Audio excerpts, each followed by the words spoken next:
Jiam recalls the terror of his sister's reign. She forced him into boxing training, which was just a hellish boot camp to get herself a punching bag. Years later, he learned he was just a tool. His flashback is abruptly cut short by a cold robotic voice and a warning beep. It's that damn PX robot again. Jiam rolls his eyes in annoyance, forced to step aside and let the rigid metal bucket pass. The massive warehouse feels like a freezer. Aside from the droning drones overhead, there isn't a single human soul in sight. Fresh out of the army for just 2 months, Jiam instantly regrets taking this lonely, silent job as isolation sets in. He thought discharge meant freedom, until a call shattered it. His parents moved away, leaving him behind with a rented room. Rent paid, savings intact, but lying alone in that empty room, he realized the real problem was his own crushing isolation.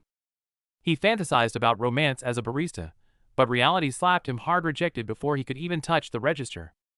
Bored and seeking comfort, he gets roasted by his sisters in the group chat, mocked as a useless hobo who shouldn't even bother with the gym. His sister mentioned an easy AI job. Provoked, Jiam stood before the massive PX center that very night to prove himself. But the place is creepily quiet. Just as he complains about the robots, a human voice calls his name from behind, startling him. It's Mr. Shin, the manager. The inventory doesn't match, so he casually dumps the chore of finding tuna in the storeroom onto Jiam. Jiam pushes into the storage, muttering that the old boss is even less friendly than the cold AI, but he does the job anyway. Climbing high, he spots the misplaced box. Jiam sighs at the incompetence and hauls it down from the top shelf. Before he can react, the heavy door slams shut with a deafening bang, followed by the chilling click of a lock. Panic sets in. He frantically dials the manager, but gets only a busy signal as cold sweat starts to drip.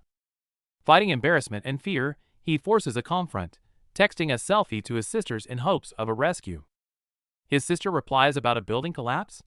He picks up the call to ask, but the line goes dead with a creepy beep. Is this a prank? Suddenly, red emergency lights stroke in the darkness, and a piercing alarm drills into his skull. The intercom screams evacuate, only to be cut off by a massive crash. The shelves shake violently. Disaster has arrived. Panic sets in as Jiam slams against the steel door, screaming desperately for help, but his voice is swallowed by the sealed room. He fumbles for his phone only to find no signal and a dying battery. A dread fills him. Did a war break out? A violent impact shakes the room, and his special forces instincts scream one thing instantly: danger. In the deadly silence, heavy footsteps and a grotesque growl echo from outside. He covers his mouth. That is definitely not human. Eerie pink light seeps through the cracks, revealing a twisted, massive shadow outside that freezes him in absolute terror. Trapped for 3 whole days with no rescue, he survives solely on canned food, slowly accepting the worst. As his phone battery dies, he types out a final note in despair, his only thought remaining for his family's safety. Just as he resigns himself to death, a glowing blue panel suddenly materializes with a cold notification. You have been chosen. Jiam stares in disbelief at the text. Parallel dimensions store any object in sight into subspace. Is this a joke? Thinking he's finally lost his mind, he laughs bitterly and decides to try storing the entire fulfillment center just to see what happens. Suddenly, the floor vanishes, the building evaporates, and he plummets straight into the ruins below. Pain shoots through his body as he crawls out of the rubble, facing a desolate wasteland instead of the warehouse. Only now does he realize with horror that the world has become an apocalyptic wasteland of overturned cars and ruins. Overwhelmed by dizziness, he drops to his knees and vomits as the system coldly announces, "Storage commencing." It was all real. Before he can recover, a massive shadow looms over him, and a bone-chilling presence approaches from behind. He turns to see a mountain-sized green orc. It's the source of that terrifying sound from 3 days ago, staring right at him. Survival instinct explodes. Jiam sprints for his life, suffocated by the monster's overwhelming pressure. 1 second late means death. The orc roars and stomps, sending a shockwave that blasts Jiam through the air. It's a completely unmatched fight. How can something that big move faster than a car? As the gap closes, despair washes over him again. Just as the claws descend, the system pings. Sync complete. Grabbing his last lifeline, Jiam screams, "Enter!" Too late. The monster's claw slams down with blue energy, crushing him before he can react.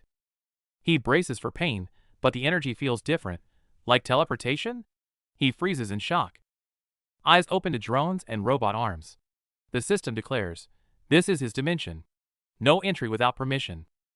Even that terrifying monster is locked out.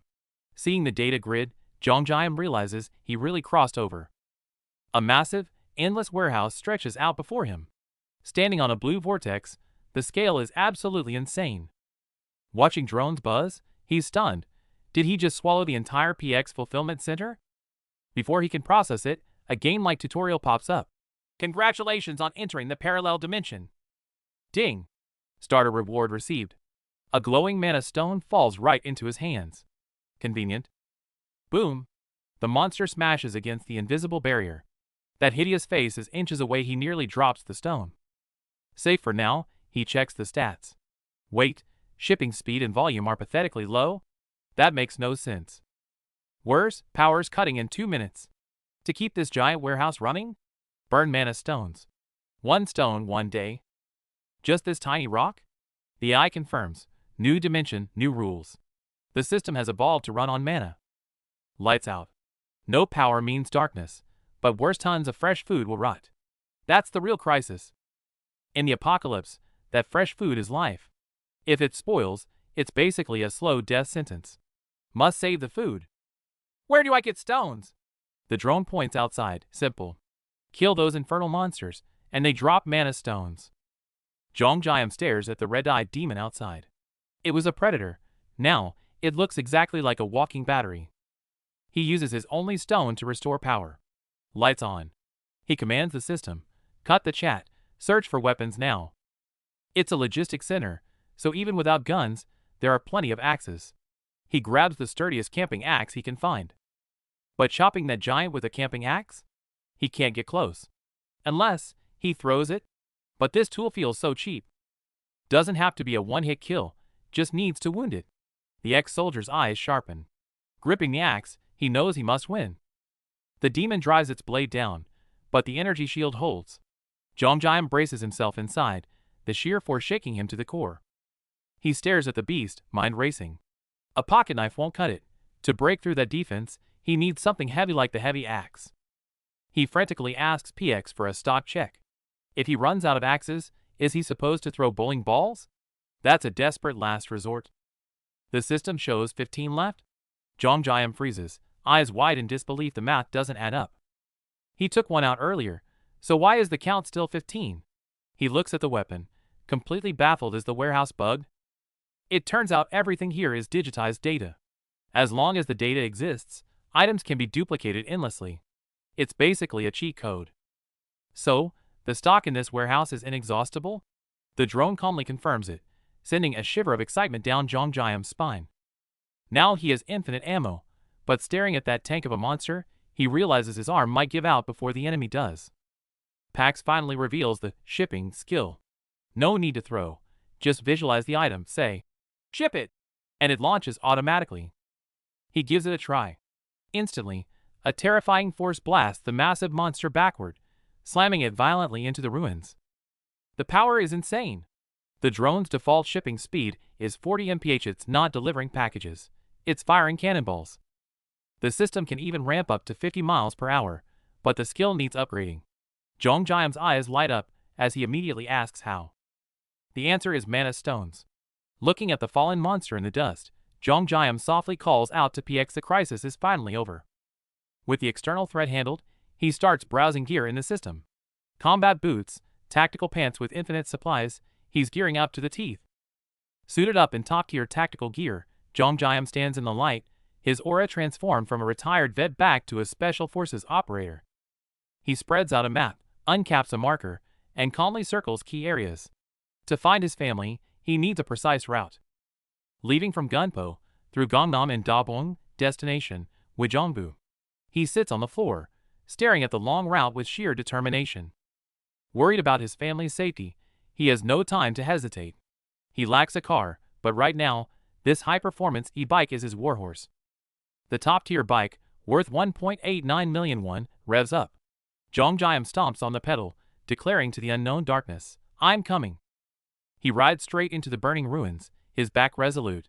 The apocalypse is here, but no fire is hot enough to stop him from getting home. 30 minutes out, and the veteran has already slaughtered 12 orcs, analyzing his run while cycling through the ruins. Flashback to the fight, he effortlessly dodges the giant smash, deploying his blue energy shield in an instant. Despite taking a hit, he notices the grotesque human face within the orc, but focuses on testing his powers.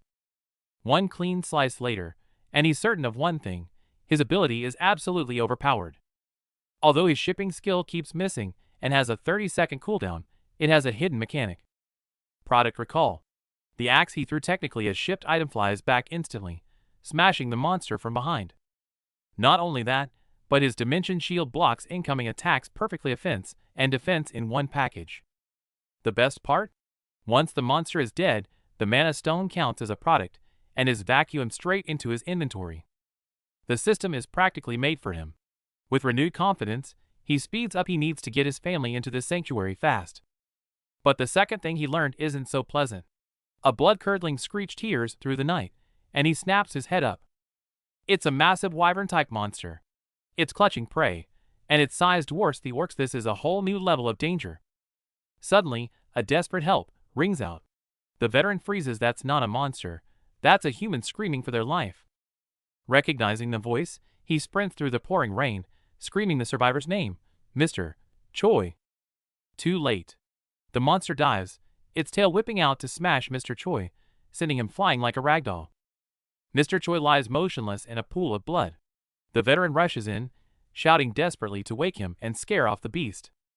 But strangely, the behemoth completely ignores the veteran standing right there, its eyes locked solely on the injured man. He realizes instantly it's a bully. It only targets the weak and injured, completely disregarding healthy threats. This is bad. He's only got a tiny knife. Saving the man without drawing aggro feels impossible, and cold sweat starts to pour. At the worst possible moment, a phone ringtone cuts through the silence. In the dead quiet of the ruins, it sounds like a thunderclap. The noise detonates the situation. Chaos erupts. Bodies tumble. Is that ringing a lifeline or a death sentence? The dust settles over a cratered street. The massive beast lies still, crushed by a single, devastating blow. The survivors stare in disbelief. A wyvern, killed by an axe? Jongjiam calmly powers down his weapon and checks on them. A bicycle and a glowing axe? The image is so absurd the survivors can barely process it, convinced he must be some elite soldier. They bow deeply, hailing him as a hero. Jongjiam awkwardly touches his logistics company badge. He's no soldier, just a delivery man. He clarifies he's just warehouse staff. The survivors realize he's an awakener, like them, though his combat style is definitely unique. Playing it safe, Jongjiam lies that his ability is just driving. He steers the conversation to finding a safe haven. The mood darkens. They explain that their sanctuary, a massive warehouse, vanished into thin air, leaving them exposed and decimated. They offer him a spot in their underground hideout. Jongjiam hesitates, weighing the risk of trusting strangers. He needs a card to find his family.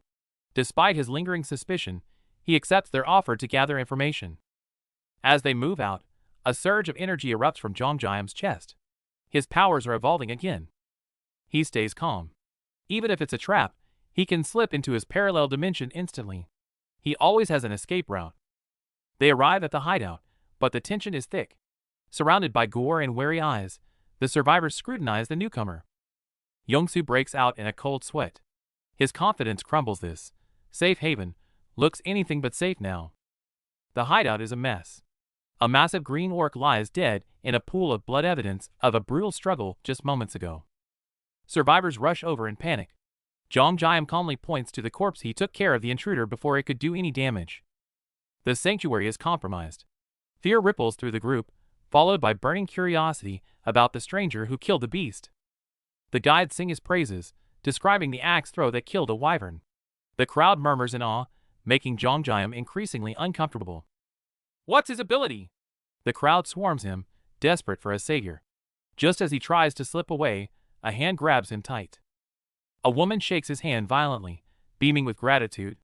Jongjiam stammers, overwhelmed by this sudden hero treatment. Are you single? She asks, cracking up the group. Their laughter reveals a tight-knit bond. These aren't just survivors, they're family. The battered man forces a smile through his bruises, introducing himself as Manager Lee. Despite his injuries, He bows respectfully, welcoming his savior into their hideout. Lee gestures around the dilapidated shelter, claiming they have plenty of supplies from the warehouse. He urges Jong-jiam to eat his fill, confident they can always restock. Jong-jiam hesitates, scratching his head before dropping the bomb. The warehouse vanished. Lee's smile freezes instantly, his face twisting in pure shock. The news hits like a bomb, sending waves of panic through the survivors. Denial and anger erupt as they realize their lifeline has been cut off. Lee sighs heavily, but quickly regains his composure. Eyes hardening, he makes the call. No more waiting, they have to force their way through the tunnel now. The leader turns despair into action, rallying the group with his resolve. While everyone gears up, Jong-jiam looks around confused, asking what the deal is with this tunnel. It turns out everyone needs to head in different directions, so driving is a must. But with roads choked by debris and wrecks, driving in this apocalypse seems impossible. The only way out is the west tunnel, but it's a death trap infested with wyverns. Jong-jiam realizes the deal, clear the monsters, and the path to the vehicles is open. Lee, being a decent man, tries to get Jong-jiam out. But Jong-jiam refuses. He needs a vehicle too, so their paths align perfectly. Internally, Jong-jiam is thrilled. Those monsters are just walking loot drops for him. Outwardly, he plays the role of a grateful ally, smiling warmly at the group. Looking at these ordinary people fighting for survival, Jong-jiam feels a twinge of guilt. Unlike him with his cheat-like warehouse, their grit is the real deal. He notices they kept some secrets about their supplies. This caution actually reassures him. Trusting blindly in this world gets you killed. Planning to hog the XP and keep his secrets, Jong-jiam decides to scout alone. He pops open his system interface to see what upgrades his new mana stones can buy.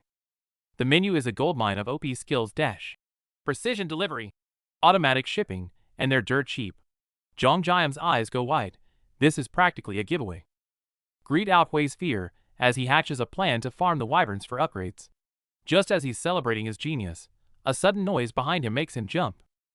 It's Yongsu, the driver, blocking his path with a beat-up bicycle. He refuses to let Jong-jiam face death alone and insists on guiding him, much to Jong-jiam's dismay. Stuck with him, Jong-jiam probes for details. Yongsu looks clueless, admitting he hasn't seen a system window since he awakened. He just goes by instinct. Yongsu finally explains his power. I can drive anything I see. It sounds incredibly vague, and Jong-jiam eyes the bicycle nervously, not feeling reassured at all. The next second, physics takes a holiday. Yongsu pedals that bike like it's a Ferrari, tires screaming as he tears off into the night like a blur. Before Jong-jiam can process this insane driving, Yongsu screams, "Wyvern ahead!" The joyride instantly turns into a nightmare as the monster swoops in. Rain lashes against his face, blinding him instantly. Jong-jiam pedals on pure instinct, heart pounding like a drum. A massive shadow swoops down with a terrifying roar. Yongsu freezes, cold sweat dripping, as he struggles to grip the wheel. Don't look back! With the sound of death snapping its jaws behind him, Jong-jiam grits his teeth and pedals for his life. Suddenly, the tunnel is right there. He risks a glance back, and his heart skips a beat. Yongsu slams the brakes. Why stop? He asks, only to see Jong-jiam trembling, his face pale with sheer terror. It's over. Surrounded by massive wyverns, their heavy breathing fills the air. They are literally dead meat. The monster screeches, drool dripping from its jaws. Jong-jiam realizes in despair that the electric bike won't save them. Cornered and outgunned, Jong-jiam's eyes harden. He has no choice but to reveal his hidden ace. He burns through mana stones to reset his cooldowns. Yongsu watches in shock. What the hell are you doing? No time to explain. The monster shrieks and dives, its massive claws slashing down with deadly force. Ship it! A blue shockwave erupts from nowhere, blasting the monster into a bloody mess instantly. Knocked to the ground, Yongsu looks around in total confusion.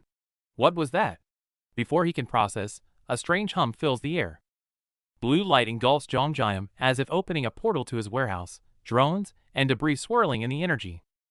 System alerts pop up wildly. He burns mana stones like crazy, watching the cooldown timer drop instantly. Ding! Cooldown hits the 5-second limit. To go any faster, he needs to level up the parallel dimension. As the energy core cracks, an impenetrable barrier springs up, shielding both of them within its circle.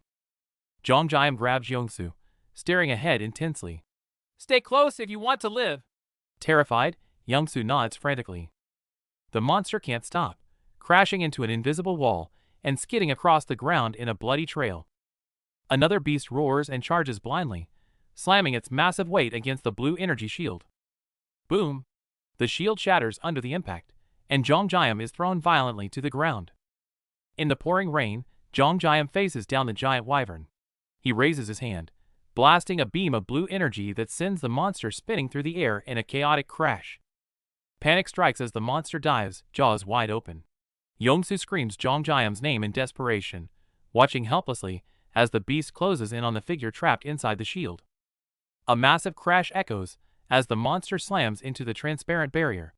The shield holds, leaving the beast confused and hovering above, while the person underneath survives by a thread. Too close. Blood drips from the monster's maw onto Jongjayam's face. He freezes, eyes wide with terror, staring straight into the jaws of death hovering just inches above him. Boots hit the ground. Youngsu stares in shock, trying to process seeing PX launch axes like bullets. Jongjayam stands up against the blinding backlight, radiating an overwhelming aura of power. Youngsu starts analyzing. For someone like Jongjayam, monsters aren't even a problem. With that kind of firepower clearing the path, driving a truck through the deathly tunnel would be a walk in the park. Watching Jongjayam's power stings with envy. Youngsu thinks if he were that strong, he'd already be home. But he can't figure out why such a powerhouse needs a car just for transport. Suddenly, the vicious wyverns turn tail and flee. Youngsu realizes with a start they aren't leaving. They're terrified of Jongjayam and running for their lives.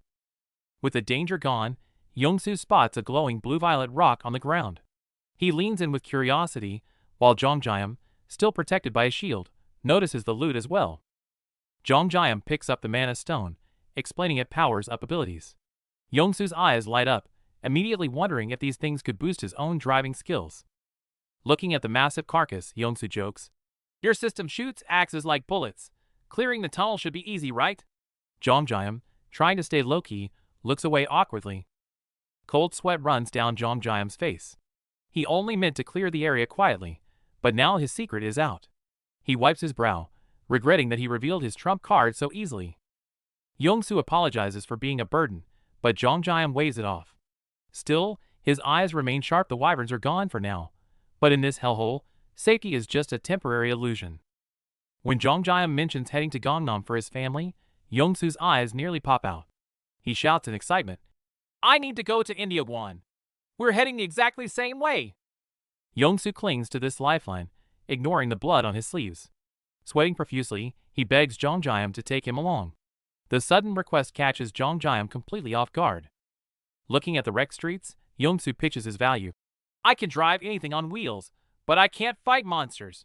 You have the firepower, I have the skills. We need each other to cross that tunnel." Jongjayam falls silent, weighing the offer. A god-tier driver would save time, and more importantly, let him hide his abilities during the trip. He realizes this is actually a perfect deal. Flashbacks of greedy survivors warn him, if everyone knows his power, trouble will follow. But looking at Youngsu, Jongjayam decides this honest guy is someone he can actually trust. "Fine, I'll take you to India One." Jongjayam agrees, and Youngsu beams with joy. But Jongjayam instantly turns serious. "One condition though, I clear the tunnel alone." Jongjayam lowers his voice, explaining that a crowd would just get in the way and blow his cover. Youngsu gets it instantly, patting his chest. "Don't worry. I'll handle the others so you can work in peace." Youngsu turns into a hype man, loudly broadcasting Jongjayam's secret ability to the crowd. Jongjayam looks like he wants to disappear. The crowd is skeptical, and Jongjayam is panicking. So much for secrecy now, everyone doubts if one man can really clear the tunnel. Whispers of doubt spread. Jongjayam thinks, "I'm screwed," realizing his cover is blown. But there's no backing down now, he has to commit. Wiping sweat from his brow, he makes a bold promise. The tunnel will be clear by tomorrow. Trust or not, he has to secure their food supply. The leader steps up, surprisingly chill. He decides not to pry into the how as long as it helps. He's giving Jongjayam his silent approval. A young soldier hands over their saved rations. It's a small box, but the gratitude in his eyes is heavy. They're betting their lives on him. Seeing the injured soldiers in the background, their apology for having nothing but thanks to offer hits Jongjayam hard. The guilt weighs on him. Jongjayam tries to refuse, telling them to save it for their families. But the man insists turning down their kindness now would just be cruel. You have a family too, right? That sentence pierces through him. Jong Jiam freezes, memories of his own missing family flooding his mind. Mood shift. If they're risking it all tomorrow, tonight calls for a celebration. Out comes the hidden stash time to crack open the booze. It's a meager party, but the smiles are genuine. They raise a toast to family and safety, savoring this fleeting moment of warmth. Morning light breaks. Jong Jiam hops on a bike, waves a casual goodbye, and pedals off alone. He's taking this burden on his own shoulders. The team watches him go. The sky is clear, but the tension is thick. Everyone knows the unknown horrors waiting inside that tunnel. One man, one bike, riding straight into danger. The army and trucks stay behind. From here on out, it's his solo battlefield. But chaos strikes immediately. Bodies fall from above, and Jong Jiam skids his bike to a halt. The scene ahead is a total wreck. He looks up, and his blood runs cold. The sky is swarming with screeching monsters, a massive maw gaping open like the gates of hell. A sudden flashback hits. His mind drifts to a noisy memory not of monsters, but of the chaos of siblings fighting at home. Back when Sol was still around, the kids were at each other's throats. She started it. He's annoying. The adult just sighs at the eternal war. But the father just smiles. As an only child, he tells them he's jealous. Even their fighting is proof that they have each other. In a dream, a father lectures fighting kids about family love, only to be interrupted by his wife demanding help with dinner. A warm, humorous memory. Flashback to youth, boys hanging out. Jong Jiam closes his eyes, reflecting on the word family, with a warm, nostalgic smile. Reality hits hard. Mr. Lee is drunk, sobbing uncontrollably about his missing son, while others try in vain to calm him down. The night drags on. Bottles litter the floor as Mr. Lee finally passes out drunk, leaving the room in chaotic silence. Morning comes with hangovers. The team wakes up to realize Jong Jiam is missing, sparking confusion and unease. A teammate searches the truck lot and freezes. He spots fresh blood on the ground, and panic instantly sets in. Yong-soo asks a lurking figure why they aren't sleeping, but the man peeks out, eyes wide with shock at what he's discovered. They look inside a truck and gasp. It's packed with bicycles and supplies. Jong Jiam explains he only filled it halfway, but the amount is staggering. It gets crazier. All 15 trucks are loaded. A blood-soaked Jong Jiam asks them to keep it quiet, leaving his teammate terrified by this impossible feat. Cold sweat runs down the teammate's face. How could one man gather and give away this much? Fear of Jong Jiam's unknown power takes over. The truth is revealed. Jong Jiam went solo into the tunnel, unleashing hell on a swarm of wyverns to grind for experience. Facing a massive monster charge, Jong Jiam holds his shield. His sole motivation: level up the dimension to safely hide his family inside. While fighting, he asks Pax about storing people. Learning level 2 holds 20, he instantly calculates how many kills he needs, eyes sharpening. The battle ends with bodies everywhere. But realizing some monsters fled, he's frustrated. Not enough XP to level up and protect his family yet. Suddenly, shadows loom overhead. Massive wyverns and bat monsters descend, cranking the danger level back up to maximum. Facing a vicious wyvern, Jong Jiam furrows his brow before a blinding light explodes, implying another brutal clash just occurred. Back in the present, the team waits anxiously. Suddenly, a shout breaks the tension. He's back! Relief washes over them. Jong Jiam emerges from the ruins, wobbling on a battered bicycle. Both he and the bike are covered in blood. It's a painful sight. The team stares in awe. Sunlight hits the blood-soaked Jong Jiam, who looks battered but stands tall like a god of war returning from hell. Jong Jiam stops and addresses the cheering crowd, sincerely wishing them safety in finding their families. In this moment, he is their hero. The mission wraps up, and a young teammate thanks Jong Jiam gratefully, wishing him a safe reunion with his family. Jong Jiam smiles warmly, whispering a final tip: if they hit trouble, check the truck's cargo. Before the team can figure out what the little gift is, Jong Jiam and Yong-soo fire up the truck. Amidst cheers of "Time to see our families!" they hit the gas, speeding toward a hopeful horizon. The convoy bursts out of the dim tunnel, greeted by long-awaited sunlight. Although the road is cracked, breaking out of the darkness makes it feel like everything is finally on track. Trucks drive side by side on the broken highway, drivers waving through the windows. Amidst the apocalyptic ruins, this silent camaraderie among survivors feels incredibly precious. As the excitement fades, Jong stares out the window, deep in thought. He recalls the black wyvern had fled too quickly, but it was no ordinary mutant. It felt like an omen. Could it be a host? Jong's suspicion grows. Suddenly, a violent jolt and a harsh grinding noise snap him back to reality. This road condition is giving them no peace. The truck finally gives in, the chassis groaning with a sickening crack. Yongsu sighs in defeat, while Jongjam remains calm. A breakdown is just standard procedure in the apocalypse. There's no helping it. Forced to stop, they face a suffocating sight. The entire road is choked with abandoned cars and debris. Yongsu stares at the ruins, his face pale. This situation is worse than I imagined. A barbed wire barricade looms ahead, clearly the army's work. Jongjam chills at the sight. If he had been discharged 3 months later, he might have been the one enforcing this blockade on civilians. The army blocked this to keep something out, Jongjam mutters. Just as Yongsu suggests a detour, Jongjam's gaze sharpens, locking onto something wrong at the end of the bridge. Sure enough, at the far end of the bridge, a pack of red, wolf-like monsters prowls the ruins. They roar towards the sky, their terrifying howls tearing through the air, declaring this path deadly. Oh God, how many are there? Yongsu's voice trembles with fear. Jongjam, however, doesn't flinch. He scans the area rapidly, his mind racing to calculate every possible breakthrough. Jongjam suddenly points to the impossibly narrow sidewalk on the bridge's edge. Yongsu, can the truck squeeze through there? Yongsu freezes, looking at the precarious path, cold sweat dripping. It's narrow, but theoretically. Hearing the confirmation, Jongjam grins, a look of reckless madness in his eyes. Then no need for a detour. We're taking this shortcut. Before Yongsu can react, Jongjam excitedly orders the charge. Meanwhile, the monster pack spots their prey, and with deafening roars, they lunge forward in a frenzy. Those red-skinned monsters are terrifyingly fast. Get surrounded, and you're shredded in seconds. The scene serves as a grim warning. In this world, stopping means certain death. Blood splatters across the windshield, blurring their vision instantly. Yongsu grips the steering wheel for dear life, trembling violently. Jongjam, what is your plan? This is suicide. Those bastards are faster than I thought.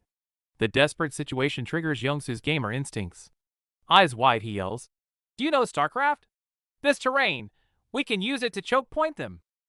Staring at the narrow entrance, Yongsu visualizes the strategy of using terrain to defeat a larger force.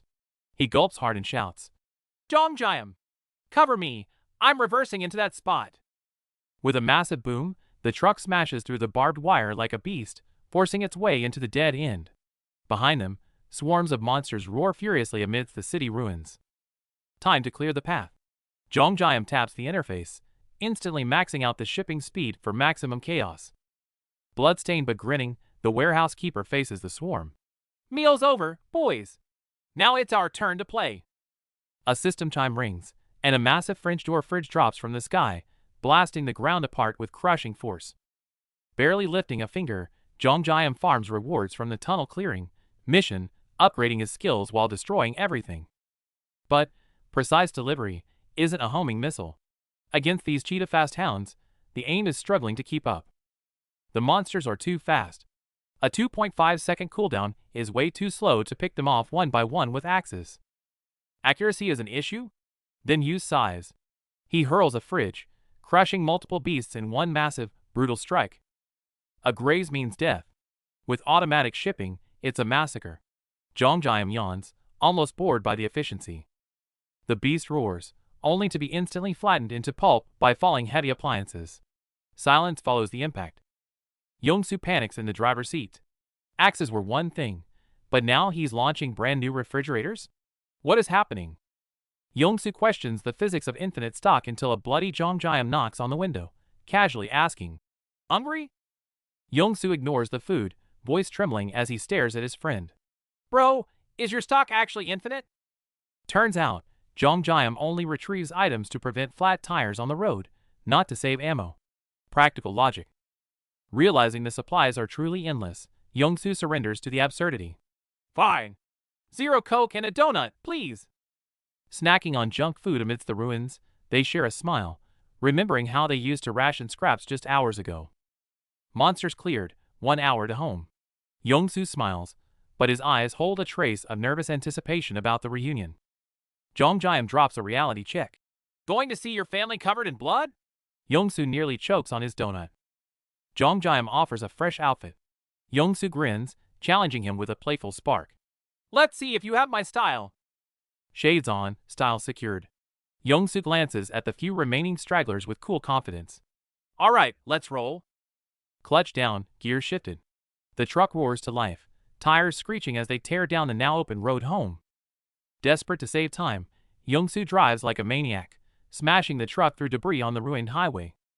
Drift God Yongsoo yanks the wheel, screaming they'll arrive in 20, while Jong clings to his seat in sheer terror. Jong turns pale, covering his mouth and begging to slow down, moments away from puking his guts out. They finally arrive. The truck halts before a crumbling apartment complex. The sight of the ruins weighs heavy on their hearts.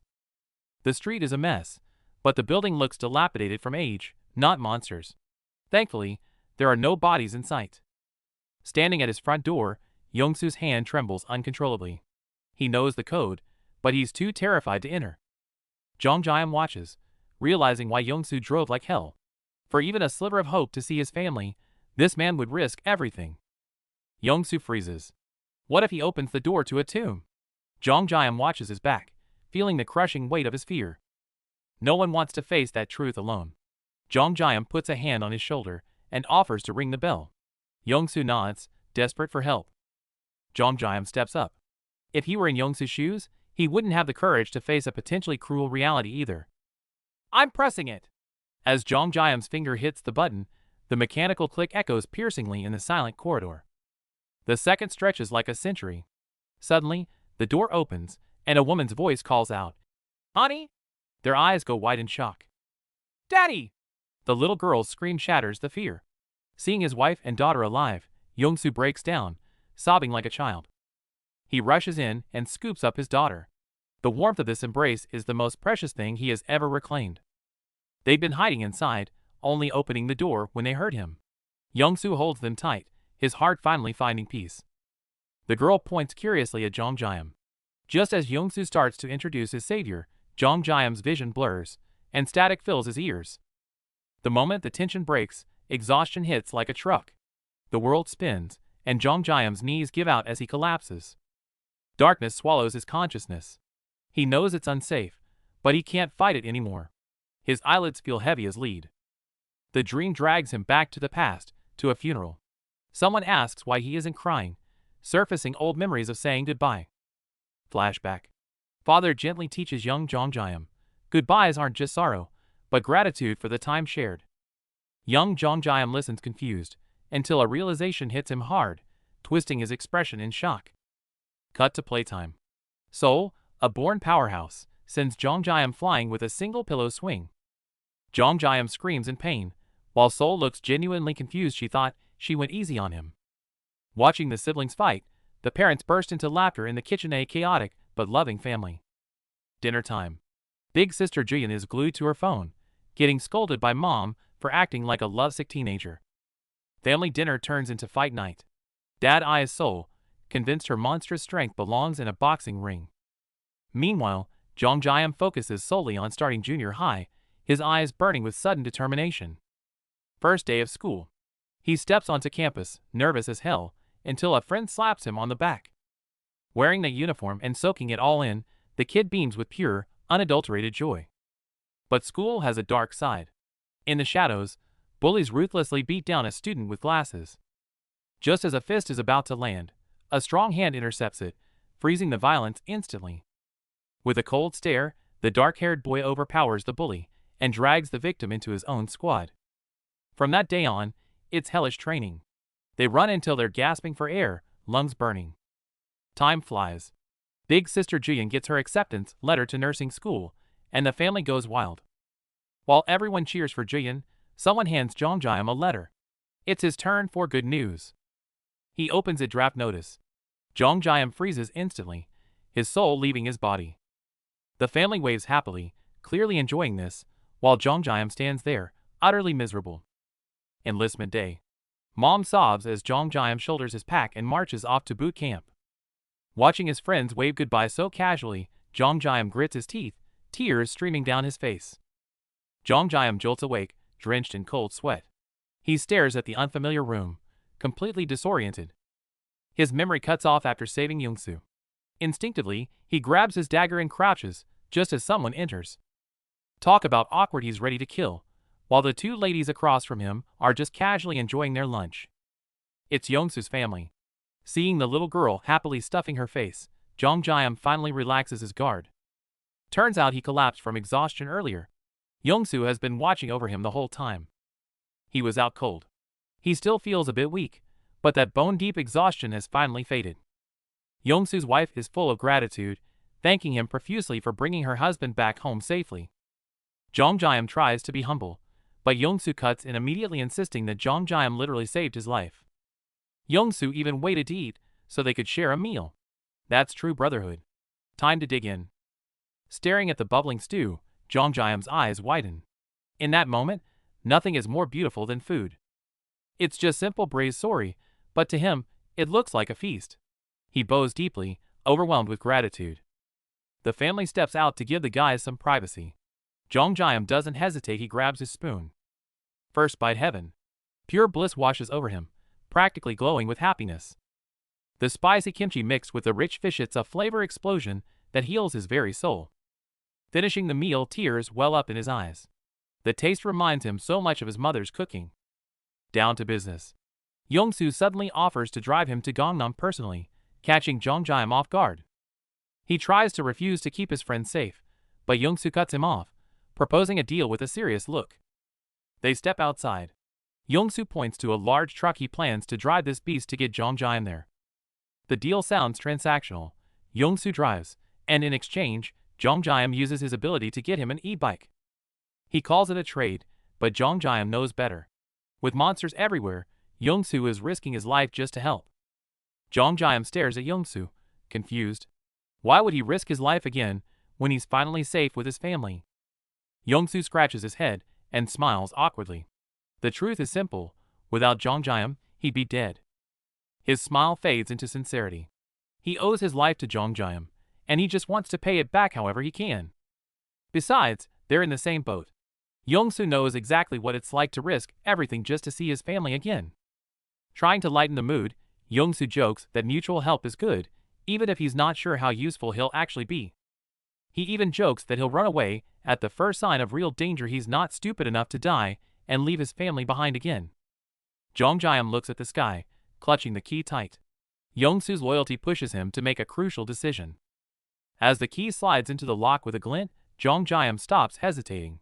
If Yongsoo trusts him with his life, he won't hold back secrets.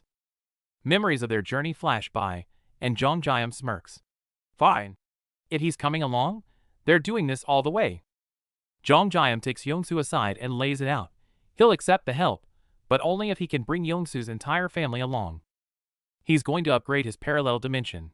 It's not just for supplies anymore, he's taking living people with him. The mana stones from the mutant dog are enough. Jong Jae-am smirks confidently. You help me find my family, and I keep yours safe. Fair trade? Jong Jae-am puts on his shades and triggers the system.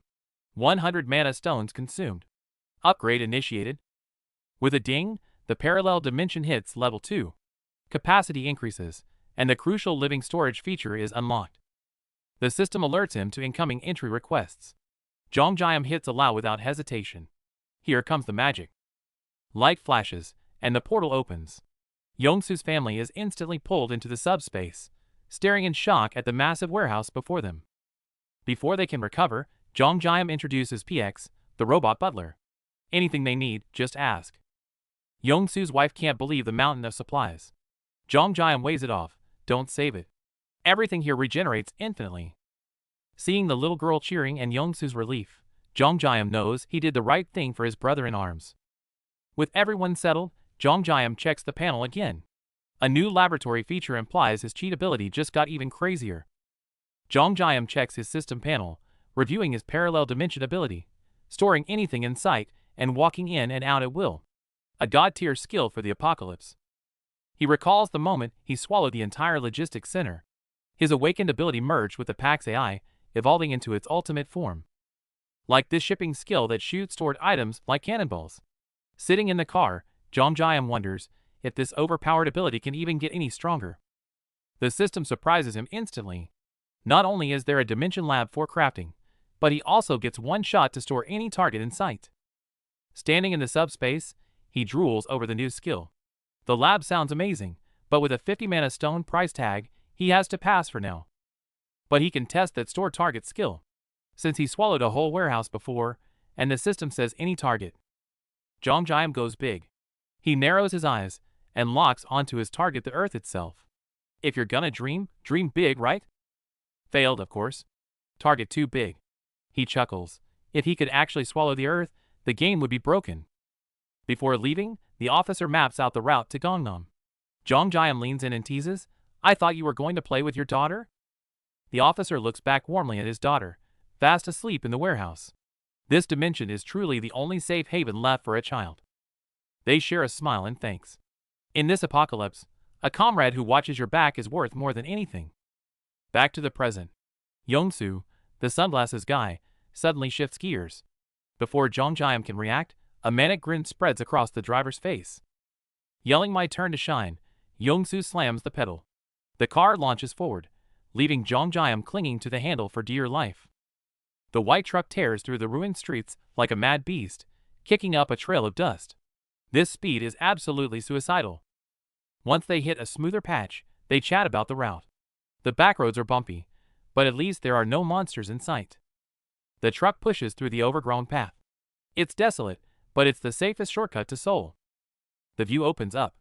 Under the setting sun, the ruins of Seoul stretch out spectacular, yet infinitely desolate. Army barricades block the path. Yongsoo remembers a nearby base, but Jongjam's gut tells him no one's guarding this place anymore. Suddenly, headlights flash in the rearview mirror. Military jeeps are tailing them, but their aggressive driving screams raiders, not soldiers. No escape, so they fight. Jongjam calmly opens a portal for Yongsoo to hide, then sits back, waiting for the bait to be taken. Armed thugs surround the car. The leader mocks the driving with a sneer, then drops the act and orders Jongjam out. Jongjam stays alert, but opens the cargo, revealing a massive stash of tuna boxes packed to the brim. The thug's eyes go wide at the loot. He instantly claims it, confirming Jongjam's suspicion they're after food. Under pressure, Jongjam feigns fear, claiming the supplies come from a hidden warehouse reachable only by him. He offers to fetch more. The greedy thug is skeptical but tempted, just as a subordinate signals it's time to move. No time to think, they throw a hood over Jongjam's head. The leader decides to drag this golden goose back to base. The scene shifts violently. A fist slams into a chest with a sickening thud, sending blood spraying into the air. Violence lingers in the rainy night as Jongjam suffers. The scene cuts to a door, where someone knocks respectfully. The door swings open, light piercing the darkness.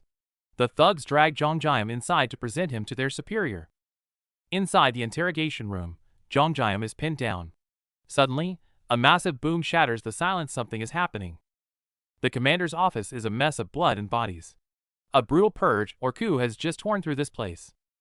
The hood comes off, leaving Jongjam shaken. The tattooed commander stares him down, demanding the location of the warehouse. Jongjam answers, Gunpo, and asks where he is. The commander regrets not taking that area sooner, his eyes calculating. The commander casually reveals this is the Defense Communication Command. Jongjam's eyes go wide. This is a key military stronghold. The commander suddenly shifts tone at 6 p.m. Sirens wail immediately, signaling the arrival of a massive, terrifying beast. Jongjam looks out the window, face paling. A swarm of wyverns screeches through the sunset sky. That's no ordinary wyvern, it's colossal. Its massive shadow casts a suffocating despair over everyone. The commander explains in fear, guns are useless. The soldiers who tried to shoot it down were wiped out instantly. He points to a dying soldier, admitting he only kept him alive for intel. His cold pragmatism sends chills down the spine. The commander lays it out. They have guns but no food. He orders Jongjam to lead a supply run tomorrow or else. Jongjam finds his target and orders PX. Store the command center. The officer, oblivious to his fate, screams threats, unaware he's about to lose everything. The threats die in his throat. The officer's eyes bulge in pure shock as the air warps around him. Reality itself is breaking. Outside, soldiers freeze. The sky erupts into an ominous orange glow, a terrifying spectacle that commands absolute, fearful silence. Where's the building? Panic explodes as the massive base vanishes into thin air. The spatial distortion is so violent a soldier drops to his knees, retching. Swallowing the base takes its toll. Jongjam reels from a splitting headache. But there's no time to recover. A new, darker threat is closing in fast. A nightmare descends. A colossal dragon eclipses the sky, leading a swarm of monsters. The soldiers watch in paralyzed horror as doom approaches. The slaughter begins. A purple beast lands, spewing acid and chaos. The commander screams at his men to fire, but terror has already broken their ranks. Left alone in the rubble, Jongjam curses the fleeing cowards. Bullets won't work anyway, it's up to him and his dimensional powers to hold the line. The black dragon dives, a mountain of death crashing down. Jongjam stands his ground against the overwhelming pressure, staring death right in the eye. The world holds its breath. The dragon's massive golden eye locks onto Jongjam, a silent, terrifying standoff before the inevitable strike. But this isn't a fight, it's a rescue. Jongjam approves the system prompt, and a portal rips open, swallowing his target just in time. Safe inside the dimension, Jongjam stumbles, supporting the rescued colonel. The escape was brutal, leaving him exhausted and wary of the dimension's toll. Suddenly, glowing yellow eyes pierce the darkness. A horned creature manifests from the void, staring at them with an unsettling, predatory intensity. Stop staring! Snapping from the stress, Jongjam lunges at the beast, unleashing a flurry of furious punches to wipe that look off its face. Fists flying, glowing with energy, Jongjam screams that he's leveled up. He pummels the creature, venting every ounce of his pent-up frustration. Dust settling, Jongjam rushes back to the colonel.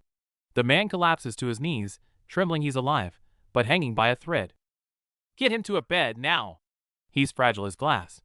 Gentle hands lift the battered soldier, rushing him to safety before he collapses completely. A closer look reveals the truth. No major wounds, just skin and bones. They didn't just beat him, they starved him nearly to death. With the soldier resting, Yongsu calls Jongjam to the window, his voice trembling. Look outside, something massive just appeared. Jongjam looks out and his jaw drops. The missing military base is sitting right there, huge, imposing, and now completely his property. Cut to a dim corridor. The gray-haired man is sweating, shocked by new intel. He asks the black-haired man to watch a prisoner so he can investigate a suspicious building. Back to reality. Jongjam stares down at the massive, fenced-off army base.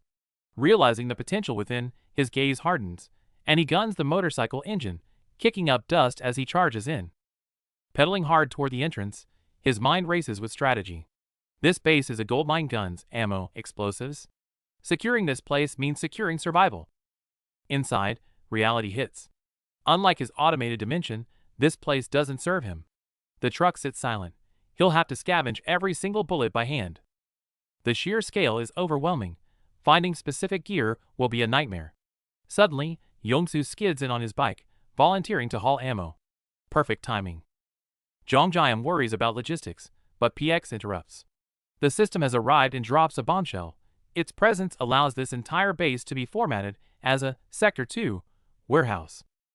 Before he can process the shock, the drone scans the area. Pax declares that once categorized, every weapon here can be retrieved instantly, just like his original inventory.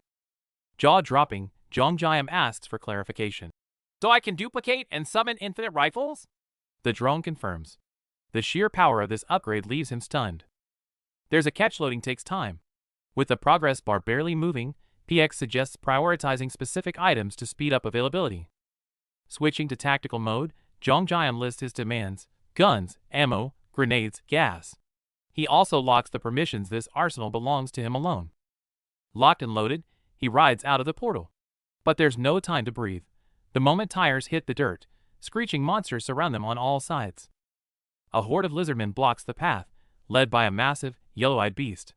Escape is impossible. Jongjam's eyes narrow. If they can't run, they fight. Flashback to prep. Ammo boxes are stacked high. Jongjam has preloaded every magazine. Yongsu adjusts his shades. It's been years since training, but it's time to lock and load. Back in the fight, armed to the teeth, Yongsu's confidence skyrockets. Seeing the monsters as target practice, he smirks, gripping his rifle. Time to shake off the rust. Muzzle flash erupts. Yongsu unloads, spraying bullets into the darkness. The giant beast takes the full brunt, blood exploding from its hide as the shots connect. The beast roars in agony as bullets tear through its skull. Blood and rain mix in the air, painting a brutal scene of destruction. They don't let up. Casings rain down as they pour continuous fire into the enemy. The muzzle flares light up the night, its absolute suppression. Silence falls. Yongsu wipes sweat from his brow, winded by the recoil. Looking at the carnage, they lower their weapons, thinking the threat is neutralized. But Zhongjiam senses something wrong. He scans the bodies. The small fry are dead, but the massive leader's corpse has vanished into thin air. Suddenly, a suffocating pressure descends. From the darkness, two glowing eyes ignite. The beast isn't dead, it's watching them, waiting to strike. Close up on the clash, a massive blue-scaled claw strikes a beam of energy, blood splattering from the impact. Back in the warehouse, Sunglasses Guy scans the ruin, gun raised. He senses fast movement, but sees nothing. Pure tension. Since it's hiding, Sunglasses Guy comes up with a plan. Use an RC toy as bait to lure the monster out. The RC car whizzes off. The men wait in the shadows until a translucent blue shape manifests in the rainy night. The rain reveals the invisible beast. Sunglasses Guy grins, eyes sharp. Found you. Time to show you some firepower. The massive beast roars, yellow eyes glowing. Standing on the bridge, Zhongjiam and his ally look tiny against it. No hesitation, fire. They unload their clips, bullets spraying continuously at the monster's face. Muzzle flashes light up the night. Bullets slam into the flying beast, sparking violently on impact amidst the smoke. The beast dives like a bomber, crashing down with a shockwave of blue energy. Zhongjiam stands his ground, unflinching. Dust settles, and they freeze. The monster's hexagonal skin acts like a shield, it's scratchless. Cold sweat drips down their faces. Zhongjiam realizes it's not just tough skin, it's a special barrier deflecting everything, just like the enemy warned. The beast screams and smashes the ground, shattering concrete. But it pauses, seemingly confused by their resilience. Zhongjiam is safe inside a blue energy shield. He wipes sweat and smirks. Immovable object versus unstoppable force? Let's go! Seizing the moment, his ally sprints forward and hurls a bundle of high-explosive C4, screaming, "Take this!" The bomb detonates right in the monster's face. A blinding white explosion engulfs the scene with a deafening roar. A massive fireball rises, shockwaves tearing up the ground and sending debris flying everywhere. Total destruction. The two men gasp for air, hands on knees. Keeping up that barrage has completely drained them physically. No time to celebrate, yellow eyes glow through the smoke. The shockwave knocks them back, and hope sinks. As smoke clears, the purple crystal beast stands without a scratch. Zhongjiam eyes go wide in horror. What is this thing? The beast spreads its wings and takes to the sky. Zhongjiam stands frozen in the ruins, watching the shadow loom over him. The battle ends, but they're sweating bullets. The monster didn't retreat because they won, it just vanished on its own. With the coast clear, Zhongjiam asks if he can drive. The ace driver grins, flooring the gas and roaring into the night. Zhongjiam reflects from the passenger seat. Dozens of grenades only scratch the dragon, their damage output is pitiful. Bigger bombs mean more damage, but setting off a nuke in the city would wipe out innocent survivors too. Refusing to become a monster who kills innocents, he pivots. Instead of explosives, why not just launch something incredibly heavy? He opens his system to upgrade skills while traveling, only to freeze. He's somehow hoarded 314 mana stones. The monsters were loot pinatas.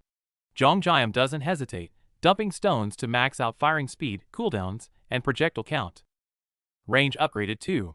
Costs are rising, but he spots a new feature, the Parallel Dimension Lab. Now that sounds interesting. Yongsu sees the upgrades and wants to test his own skills. Zhongjiam suggests he hop into the parallel dimension to experiment safely. Yongsu worries about safety, but Zhongjiam stays cool, telling him to leave the portal open while he keeps driving. As the car bumps over debris, Yongsu grits his teeth and jumps into the portal, surprised it actually works while moving. He lands in a blue grid world. It looks underwhelmingly basic. Is this the so-called lab?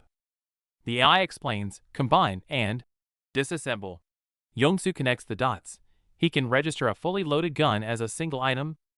He asks if a live grenade will blow up inside. The AI says it's stored as data, so it's safe. Yongsu grins. Register an unpinned grenade then. No more reloading. Yongsu's eyes widen as it hits him he just discovered a game-breaking weapon exploit. If he launches these scrap cars like cannonballs, he gets more impact than a bomb with less collateral damage. Perfect. Test complete. Yongsu pops out of the blue light looking smug, only to realize they've hit a snag. The road is completely blocked by a pile of cars. Jongjiam starts to turn, but Yongsu stops him.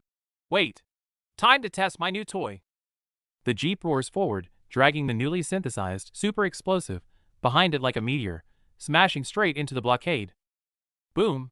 A massive explosion sends the scrap cars flying into the sky. Road cleared, problem solved. Through the smoke of the explosion, a jeep tears into the ruins. Jongjiam and Yongsu sit inside, stone-faced and cold, staring down the chaos with intense focus. Yongsu stares at the 20 kilograms metal cylinder embedded in the ground, eyes popping out. He can't wrap his head around what kind of heavy weapon Jongjiam just hurled. Meanwhile, survivors stare at their shattered defense barrier in disbelief. With their safety compromised, the one with the bat instantly tenses up, sensing impending doom. Suddenly, the military jeep roars out of the dark and slams into the debris. Tires screech as it skids to a halt, startling the armed survivor, who instantly braces for a fight. Terrified, they think it's an enemy raid.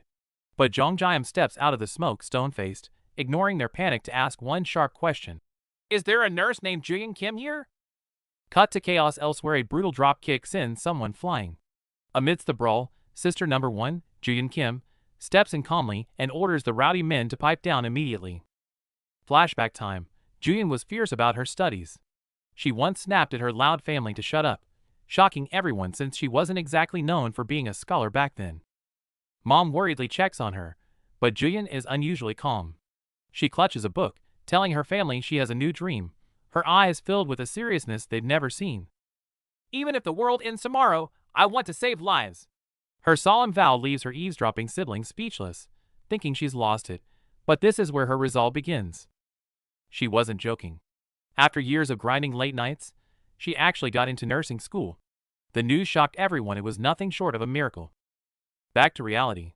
Seeing her brother Jongjiam standing there breaks her.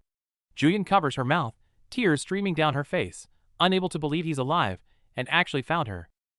They embrace tightly, the weight of the apocalypse lifting for a moment. Jongjiam holds back tears. Nothing matters more than family. Even the rescued officer watching them is moved. The reunion is cut short. Jongjiam introduces Yongsu, but the driver's expression suddenly shifts. He points behind them, shouting, "Forget the intros. We have a critically wounded patient here." Juyin rushes to help, but Jongjiam stops her. He whispers that the patient isn't here. They need to use his special ability to open a portal. Juyin freezes, confused. What ability? It's too crowded outside to reveal his powers. Jongjiam leads his sister and Yongsu quickly into the abandoned hospital, looking for a secluded spot to open the warehouse. They find a lounge, but someone snoring inside. Yongsu tiptoes like a thief, terrified of waking the sleeper, and gently turns the door handle to sneak them in. Stepping through, Juyin's reality shatters. She stares, jaw dropped, at the massive complex of buildings that just appeared out of nowhere.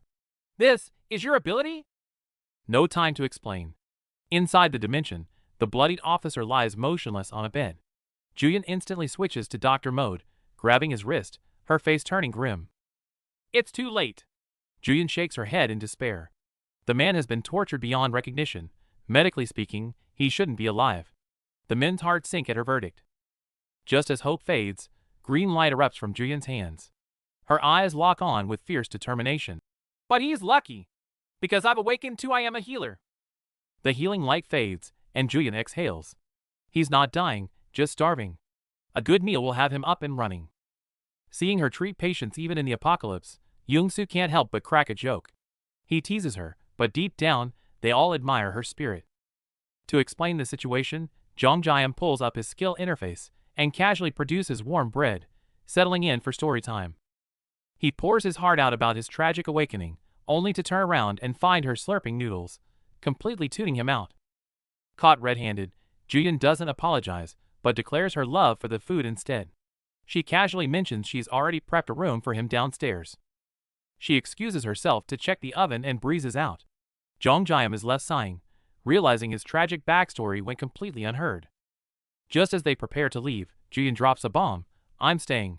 Jong spins around, eyes wide with shock, sweat forming on his brow. Julian's gaze hardens. With over 300 people here and patients needing critical care, she refuses to abandon her duty as a nurse. Meanwhile, sentries outside spot the breach. Staring at the military jeep that smashed through, they realize these new guests are trouble. News reaches director Seong-hak Jin. Hearing the intruder is Julian's brother, the old fox doesn't panic but smirks, thinking he's just gained another pawn. Just to be safe, he checks with his enforcer. Assured that no one is stronger, his blind confidence solidifies into arrogance. He talks about playing nice, but immediately orders the barricades raised higher. They have no intention of letting anyone leave. The hospital is a prison. Back with the team, the ugly truth surfaces. Jong deduces the director is poisoning survivors to control them, and Julian casually confirms it between bites. Julian grips her spoon, eyes fierce. She's been secretly hoarding mana stones to cure the poison. She plans to stay and fight from the inside, urging her brother to flee. The siblings clash. Julian slams the table, desperate to keep him safe, but Jong refuses to leave his sister in this snake pit. If their only leverage is food control, it's game over. Jong smirks, telling his sister to sit back and watch real power in action. Space tears open, and crates of supplies rain down like a waterfall. The onlookers are stunned into silence. It's not magic, it's a warehouse dump. Elsewhere, a minion panic reports that the new guy is giving away food. The director weighs it off, thinking it's just a meager handout. The director hallucinates victory, thinking they'll run out and beg. But the minion in the green hoodie is swaying bullets, looking like he's seen a ghost. Until the minion drops the bomb, they have more stock than the entire hospital. In that moment, the director's smug mask shatters. In this calculated apocalypse, the sight of a military van screams threat. The villain deduces a spatial ability and immediately hatches a plan. If he can't recruit them, he'll poison them. The orders are cold and precise. If coercion fails, kill him. But then he remembers a blind spot in the intel, the massive companion tagging along, a variable he can't ignore. He creeps through the dim corridor, checking rooms with growing unease. The intel said the target was conspicuous, so why hasn't he spotted a shadow of him yet? Flashback to the strategy meeting. His arrogance is palpable. He believes that controlling the food supply makes him a god, viewing other ability users as nothing more than sheep to be slaughtered. When the researcher lists abilities, like resealing cans and laundry without hands, he almost laughs. These aren't superpowers. They're just apocalyptic housekeeping skills. But the mood shifts instantly at the mention of one name. Amidst the trash tiers, Hyungu Song stands out, a monster capable of shattering the earth with a single stomp. Back in the present, he stands before the door. The warning echoes in his mind. You can't miss him, he's massive. The moment he pushes the door open, the pressure hits him. A literal muscle mountain blocks his path. Just standing there, Hyungu fills the corridor, making the villain feel like a rabbit that wandered into a lion's den. Despite his internal panic, he forces himself to speak. Facing Hyungu's murderous glare, he still tries to negotiate with his ridiculous villain logic. The mask comes off. He pulls out a red vial and offers a choice. Use this poison on Jong or die right here, right now. Unfazed by the cheap threat, Hyungu doesn't even blink.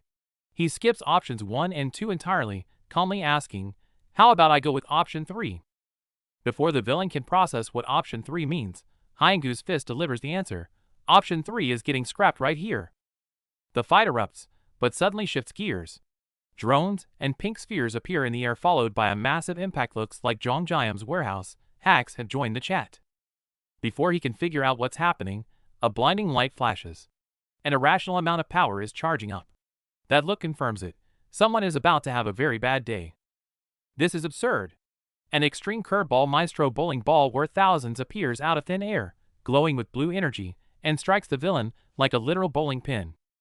The hit lands with the weight of a mountain, grinding the villain into the floor. His face screams existential confusion. What kind of ability is this? It's not over. The ball might be slow, but the mass is insane. This unreasonable physical attack crushes the ground beneath him. Multiple fractures are guaranteed. The arrogance is gone, replaced by pure terror. Staring up at the muscle demon before him, he finally realizes he picked a fight with the wrong monster. Then comes the overkill oil drums raining down from the sky. This isn't a fight anymore. It's a one-sided industrial landfill burial. The villain is completely buried under the debris. Zhang adds insult to injury. Thanks for standing still, wouldn't have had time to pile all this up otherwise. Massive metal cylinders crash down, shattering the earth. Zhang breathes a sigh of relief. Thankfully, the big guy Hyengu took the hit. Anyone else would be pulp. Julian anxiously calls Zhang inside, asking about Hyengu. He calmly points to his dimension, confirming the big guy is safely tucked away inside. Staring at the apocalyptic ruin outside, Julian breaks into a cold sweat while Zhang remains chill. She asks what on earth happened, terrified by the sheer inhuman scale of destruction. Zhang explains Hyengu is stuck inside for now. Just as they check on the food supplies and mention Yongsu, the driver himself stumbles into view. But Yongsu looks terrible. He staggers forward, clutching his throbbing head in agony, barely managing to call out Zhang name like a lifeline. Yongsu groans in pain, confused, saying he only handed out food and got thanked. Zhang and Julian freeze. These are the exact symptoms of that mind-controlling poison. Julian inspects Yongsu's hand and finds a needle prick on his fingertip.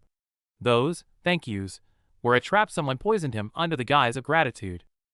It's an emergency. Zhang decides to isolate Yongsu in his dimension immediately. But the poison is tricky. He needs to hunt down that doctor for the cure fast. As the blue portal opens, Yongsu is moved to safety. The moment it closes, the system pings. Unknown energy blocked. The dimension really is an impregnable fortress. Inside the dimension, Yongsu's headache vanishes instantly. Everyone is shocked. It proves the poison relies on a remote energy link, and they just severed it. But before Zhang can relax, a strange energy ripple hits the dimension. He spins around. Something is forcefully crashing against the rules of his space. The system interface goes haywire, popping up alerts about removing Hyengu from the registry. Zhang stares at the glitching screen, completely blindsided. Suddenly, Hyengu is forcibly ejected from the dimension, slamming onto the floor. Zhang is stunned. The absolute defense failed. The mental attack is backtracking through the link. Zhang realizes the hard way. The dimension blocks physical attacks, not mental ones. After comforting his terrified family, his eyes go cold. He has to kill the source now. Leaving his team, Zhang reveals his memories are back. He feels guilty about the past, but right now, his only focus is slaughtering that doctor. He's ready to kill. Watching him walk away alone, the team is worried but confident. They know his strength. That doctor is about to have a very, very bad day. Meanwhile, the mastermind sees the link lost alert. Instead of panicking, he smirks coldly. It seems he was waiting for Zhang to show up all along. But in a blink, a massive shadow looms over him. Facing Zhang's wrath, the villain's arrogance vanishes. He sighs, raising a hand in surrender. Spare me. Not a chance. Ignoring the plea, Zhang strikes without hesitation. A brutal slash ends the villain's life instantly. No mercy for the wicked. Threat eliminated, Zhang returns to the team. Facing the issue of other poison victims, he takes charge. If they can't tell who's sick, they'll go find and cure them one by one. Decision made, they prepare to move. Suddenly, the old man on the floor twitches and wakes up, completely dazed and blank on what just happened. Survivors start waking up all around. Recognition floods their faces as families embrace in tears, realizing they had lost control of their own minds. Zhang returns with a blank face. Right behind him, the blood-soaked giant steps out, grinning as he announces that everything is taken care of. Despite his terrifying appearance, the giant sincerely thanks Zhang. Sweating nervously, Zhang quickly apologizes for shooting a bowling ball at him earlier. The giant laughs off his injuries, admitting that Zhang's falling pillars were scarier than any monster. Zhang chuckles awkwardly, preparing to ask a favor. The giant places a hand on Zhang's shoulder. He looks hesitant but asks Zhang to stay behind for a moment, needing a serious word. Cutting the pleasantries, the giant's expression darkens. He stares intensely at Zhang and asks about the situation in Yuljiro. Zhang pauses at the mention of Yuljiro. Surrounded by urban ruins, the giant eyes the supplies, seeming ready to trade critical information. They shake hands firmly, promising to survive. Zhang takes the intel, fires up the jeep, and roars off into the wasteland. As the jeep rattles over the debris, Zhang asks his passenger what the hell the wall mentioned earlier actually is. The kid recalls it wasn't natural. He saw a massive wall erupt from the ground in Yuljiro, blocking everything. Zhang is stunned. It's impossibly high and indestructible. Crossing it by normal means seems completely out of the question. Even worse are the monsters. It's an army of skeletons that reassemble and revive after being killed literal undead. Jongjiam worries for a second, then remembers his violent sister is there. She'll probably just tear those skeletons apart with her bare hands. His thoughts are interrupted by a system alert. A hologram pops up. It's a video call from his sister inside the dimension. She reports that the rescued officer is awake. Jongjiam turns to see the man bowing respectfully, despite his condition. Lieutenant Colonel Han introduces himself, then immediately asks the big question, where exactly are they? The facility looks alien to him. Han looks at the ruins outside, then at the high-tech interior, completely baffled.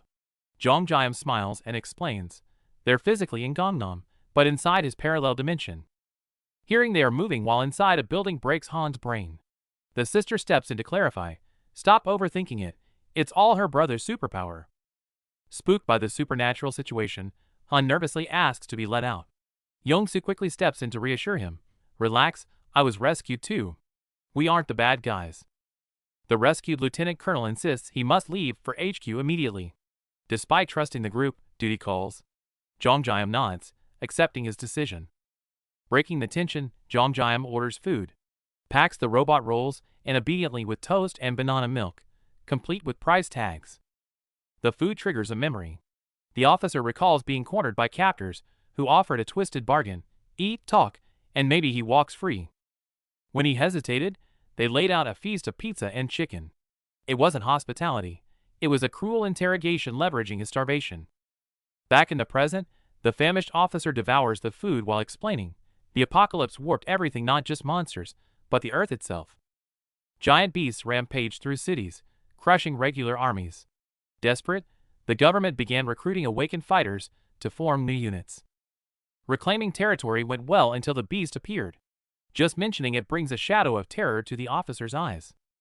It was a dragon, immune to guns and explosives. They screamed for backup, but the command center remained dead silent. Isolated and desperate, the officer made a gritty choice. If no help was coming, they'd fight their way to headquarters themselves. The journey was hell. Chased by monsters, they recruited awakened civilians along the way, barely surviving the brutal trek to the base. But the base was empty. Not abandoned, but purged. Documents left behind revealed the chilling truth, a coup d'etat. The nightmare deepened. The recruited awakened turned on the soldiers, and the commander joined the rebellion. The leadership had rotted from within. Hearing this, Jongjiam doesn't hesitate. They finish their meal and prepare to drop the officer off at Yojiro, stepping back into danger. Suddenly, cold sweat drips down the officer's face. If Jongjiam saved him, it means this group must have faced that invincible dragon head-on. The traumatic memory surfaces the demon that ravaged them in the stormy night, a nightmare made flesh. Boom! No guns needed. Jongjiam hurls a 20 kilograms weight plate, smashing a monster away with brute force and physics. The officer stares in disbelief. Before he can process the flying gym equipment, Jongjiam casually orders PX, "Give me a military vehicle." Instantly, a blue portal rips open, and a heavy military Humvee slams onto the pavement. It's not logistics, it's a miracle. Jongjiam leaves the portal open for a show. Watching weight plates fly and cars materialize, the officer's reality completely shatters. The officer freezes, cold sweat trickling down. He can't believe his eyes. What kind of ridiculous power is this? Is he hallucinating? Before he can process it, chaos erupts. A monster lunges, but is instantly blasted away. That green armored figure moves like lightning, tearing through the city ruins. Boom! An explosion lights up the window. The soldier clings to the frame in terror, watching the apocalyptic scene unfold, his mind going completely blank. It's no hallucination. Jongjiam's blue energy orbs unleash hell, firing heavy objects like machine gun fire. Inside, the terrified soldier grips the wheel for dear life. The battle ends in an instant. Not only does he fire, but he also recycles the ammo and loots mana stones automatically. The witness face bombs, utterly speechless. Is this guy even human? Under the bleak rainy night, the bridge ahead is snapped in two. Yet the driver just smiles apologetically, as if it's minor traffic, completely unfazed by the massive chasm. They made it here in just 1 hour. Safe behind the blue shield, the officer processes this insane efficiency with mixed emotions, stammering his thanks. Detours, monsters, And still this fast? It's not just Jongjam. The driver, Yongsoo, is a beast too, drifting through this wreckage like a pro. Command Center watches in awe. This duo is god tier. Yongsoo's driving induces motion sickness, but gets results. Even the military has to respect their raw power. The jeep speeds along the broken overpass. Yongsoo thinks the road looks fine, but in the passenger seat, Jongjam frowns. He senses something is wrong. Trouble ahead. A massive glowing stone wall blocks the path on the distant mountain. It's so huge that even Jongjam isn't sure if they can blast through it. They decide to check it out and drop off their passenger at Yongsan.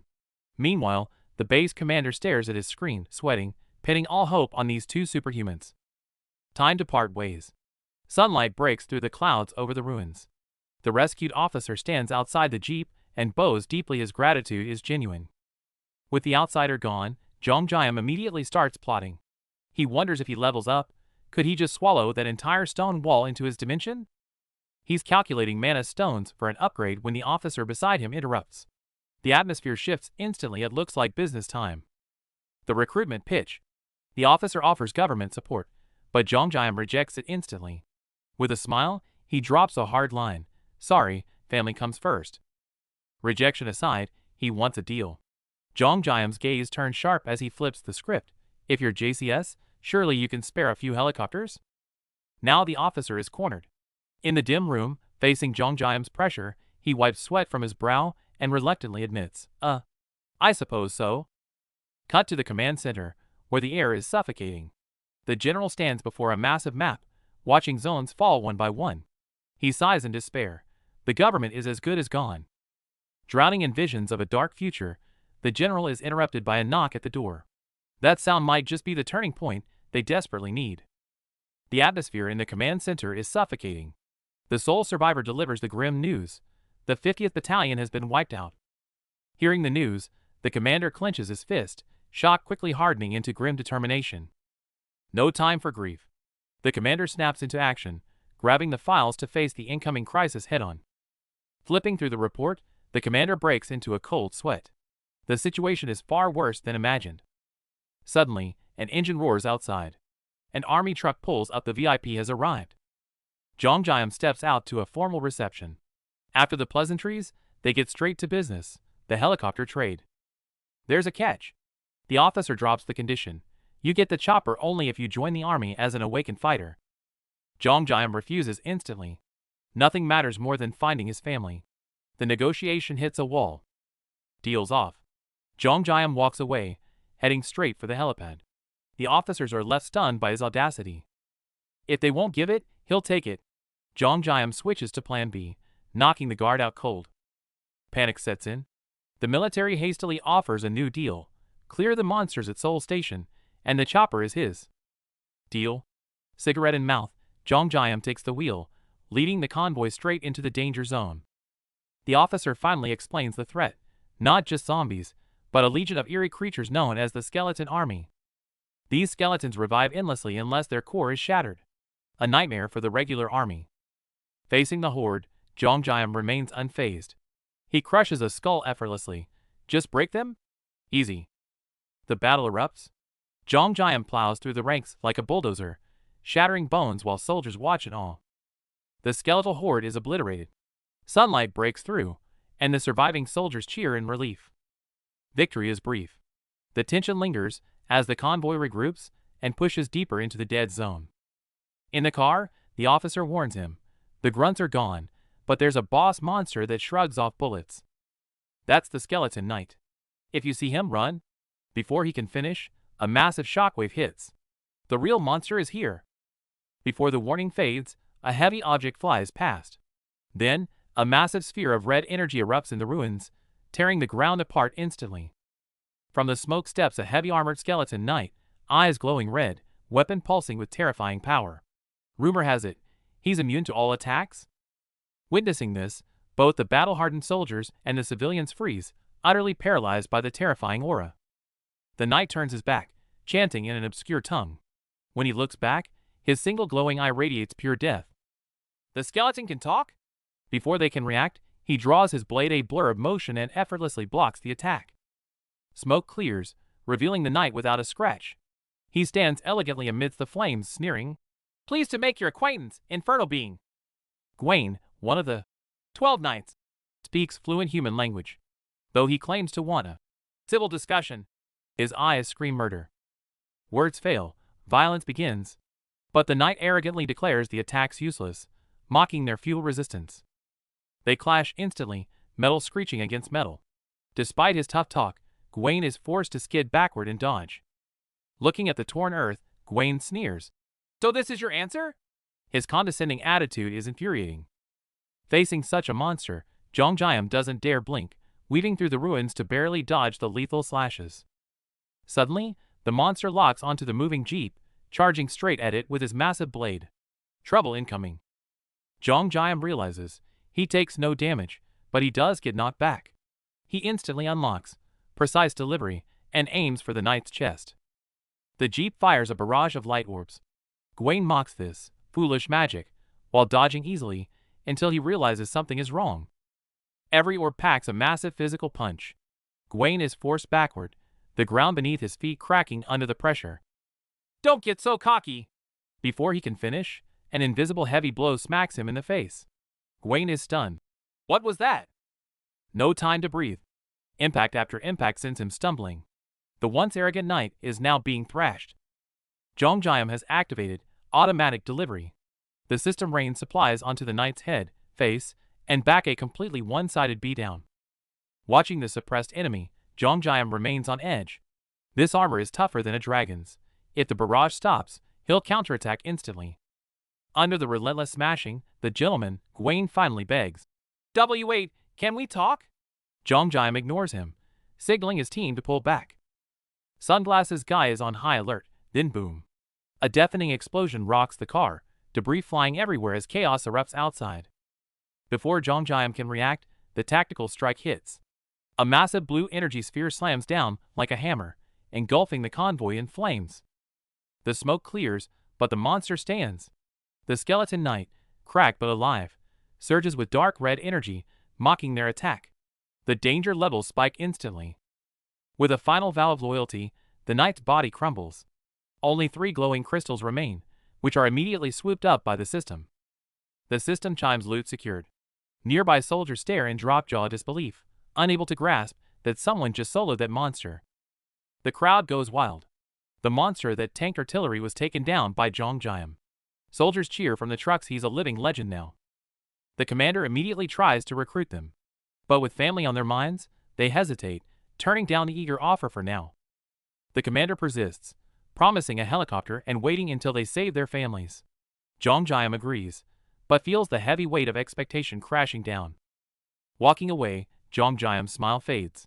That fight was way too close, and the terrifying reality hits. There are 11 more knights just like that one. He mentally rants. Heavy shells failed, but bowling balls worked? Physics is broken. Suddenly, the commander interrupts, guessing their destination, Yujiro. The commander drops grim intel. A creepy castle has appeared there.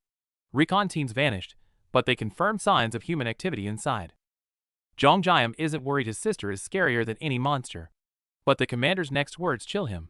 The castle walls are closing in like a lid. Time is running out before it seals shut. The commander leads them to the helipad. Under the setting sun, their ride awaits. Jongjayam sweats looking at the rusty, beat-up helicopter in front of him. We're taking this? The commander smirks and waves it off. Yours is over there. The commander points. They look over, and through the blinding light, the real ride is revealed. Jongjayam is stunned, but Yongsu loses it. The vehicle maniac stares at the prize, laughing maniacally like a supervillain. The commander went all out, a Black Hawk. Yongsu's eyes pop out. This is top-tier gear even generals dream of riding. Who's flying? The commander asks. Yongsu steps up confidently, then drops the bomb. Never flown one. First time. The air freezes. Ignoring the panic, Yongsu pulls out mana stones. No practice needed, he just pays the system, and boom, he's instantly a master pilot for any vehicle. The officer goes all out to recruit them, offering mana stones to cover the cost. Now, Yongsu's driving god talent can finally unlock the helicopter skill. The case opens, blinding them with purple light. 200 mana stones. The officer calls it a small gift, but it's a massive show of sincerity. Yongsoo suspects a bribe, but doesn't hesitate. He smashes 50 stones instantly to unlock the skill, leaving the officer completely dumbfounded. Skill acquired, Yongsoo enters manic mode. His excitement terrifies the officer, who begs him to slow down, but it's too late. Inside the cockpit, Yongsoo is moving like a maniac. Jonghyam, sitting next to him, breaks into a cold sweat, having no idea what he's doing. Bored waiting for takeoff, Jonghyam checks his inventory. Over 1,000 mana stones killing those skeletons paid off. He's rich. Rich implies spending. He upgrades his parallel dimension skill and discovers a new treasure in enchant stone, and it's fire elemental. The system says it enchants weapons with fire. Jonghyam recalls the burning skeleton knight looks like he's planning to copy that move. A legendary weapon is born. He enchants a bowling ball? The fire spin bowling ball is officially online. Gear ready, countdown to takeoff. Yongsoo gestures excitedly, while the glasses guy in the back is still freaking out. As the chopper lifts off, Jonghyam gets another level up notification unlocking recall, but his expression is complex, even teary-eyed. Yongsoo feels a sudden chill, while the officer on the ground salutes, hoping Jonghyam will return to enlist. Totally different vibes. The officer puzzles over Jonghyam's blank expression as the helicopter roars into the fiery sunset. The road ahead is uncertain. Scene shift. Jonghyam studies his new skill list. Even in the apocalypse, he never stops developing his core warehouse ability. But there's a catch. He can only store one major item at a time, either the logistics center or the military base. Nothing else. But he's sharp. Since the current category is military base, could he register this Black Hawk as part of the base? It works. The system classifies the Black Hawk under military base. Without hesitation, Jonghyam tries to store it mid-air. The officer on the ground looks up and freezes. Back already? Something looks seriously wrong with that chopper. A bizarre blue energy ring explodes mid-air. The helicopter is yanked violently. Is this the skill activating, or a crash? Before anyone can react, the helicopter slams into the ground amidst the energy storm. That wasn't a landing, it was a catastrophic crash. Smoke still lingers as another chopper roars overhead. Jonghyam stares at the sky, sweat dripping, nerves frayed by the endless attacks. He freezes, utterly confused. A massive, tilted structure towers over the ruins, covered in eerie, floating text he can't comprehend. Inside, the atmosphere turns suffocating. Red light pulses from beneath the cracks, as if something terrible is waking up. It's a massive Gothic cathedral. On the altar, the masked skeleton knight descends, radiating a suffocating aura of power. Lancelot's eyes glow purple with suspicion. Why would an arrogant high-ranking mage lower their status to enter a low-tier dimension like Earth? Thinking of Gwain's death, he doesn't feel fear, but excitement. If it's a turf war, he'll just slice that mage's head right off. He reports to his master, fingers twitching with impatience. The master orders him to ignore revenge for now and focus on the harvest. Lancelot suppresses his rage and adds, "Humans have breached the castle." The master dismisses it instantly, treating it like a minor annoyance. Meanwhile, a demon tries to roar, but gets instantly blasted into pieces by an unseen force. In the chopper, Yongsoo struggles to find a landing spot. Jonghyam stays calm. No room? I'll just recall everything below to clear a path. Before he acts, Yongsoo shouts, "Look there." Below, a skeleton knight is locked in a fierce battle with another monster. The speed is insane, sparks flying as steel clashes. Jonghyam glows with golden energy, captivated by the ferocity of the fight.